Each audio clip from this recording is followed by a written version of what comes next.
ईमानदारी। एक राजा था। उसका बहुत बड़ा साम्राज्य था। राजा के 10 बेटे थे। जब राजा बूढ़ा होने लगा, तब उसने अपने सभी बेटों को बुलाया और कहा, देखो बच्चों, अब मैं बूढ़ा हो चला हूँ और चाहता हूँ कि तुम में से किसी एक को अपना उत्तराधिकारी बना दूं। यह सुनकर सभी बेटे खुश हो गए और खुद को एक दूसरे से बेहतर साबित करने की कोशिश करने लगे।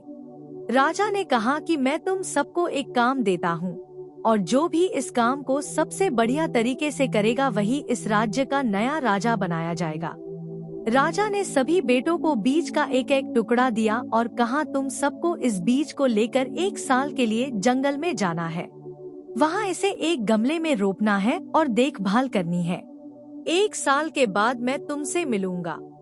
जिसका पेड़ सबसे बड़ा होगा वही इस राज्य का नया राजा बनेगा। उस राजा के सबसे छोटे बेटे का नाम नकुल था। नकुल भी इन सारी बातों को बहुत ध्यान से सुन रहा था।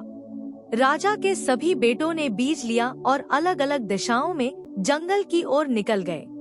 नकुल ने भी जंगल पहुंचकर एक गमला लिया और उस बीज को रोप दिया। बहुत अच्छी तरह उस बीज को रोपने, उसमें पानी देने या खाद देने पर भी उसमें छोटा सा पौधा होता और कुछ समय बाद वह पौधा मर जाता। दूसरी ओर राजा के दूसरे बेटों ने जब बीज को रोपकर उसमें खाद दिया तो बीज से पौधा और पौधे से पेड़ बनने लगा। साल भर बाद सभी बेटे फैसले के दिन जमा हुए। एक से बढ़कर एक सुंदर और मजबूत पेड़ अलग अलग गमलों में नजर आ रहे थे, लेकिन नकुल का गमला खाली था। सभी दरबारी नकुल के गमले की तरफ देखकर हंस रहे थे।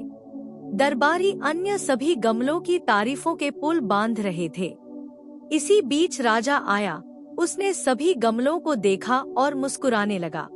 नकुल ने राजा को अपनी ओर आते देखा तो वह अपना गमला शर्म के मारे पीछे छुपाने लगा।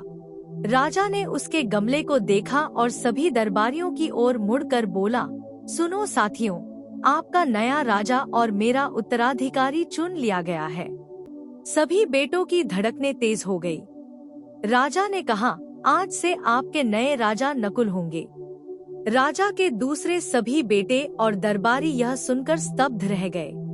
राजा ने कहा, मैंने अपने सभी बेटों को वही बीज दिया था जो बंजर था और उसमें कभी कोई पौधा या पेड़ नहीं उग सकता था। मेरे अन्य बेटों ने मुझे धोखा देने के लिए उस बीज को बदल दिया, लेकिन नकुल अपने काम के प्रति ईमानदार था और वह उसी वास्तविकता और ईमानदारी के साथ मेरे सामने आया जो उसने हासिल किया। ईमानदार व्यक्ति कभी भी उन गतिविधियों में शामिल नहीं होता जो नैतिक रूप से गलत होती हैं। ईमानदारी किसी भी नियम और कानून को नहीं तोड़ती है। अनुशासित रहना, अच्छे से व्यवहार करना, सच बोलना, समयनिष्ठ होना और दूसरों की ईमानदारी से मदद करना आदि सभी लक्षण ईमानदारी में निहित होते हैं।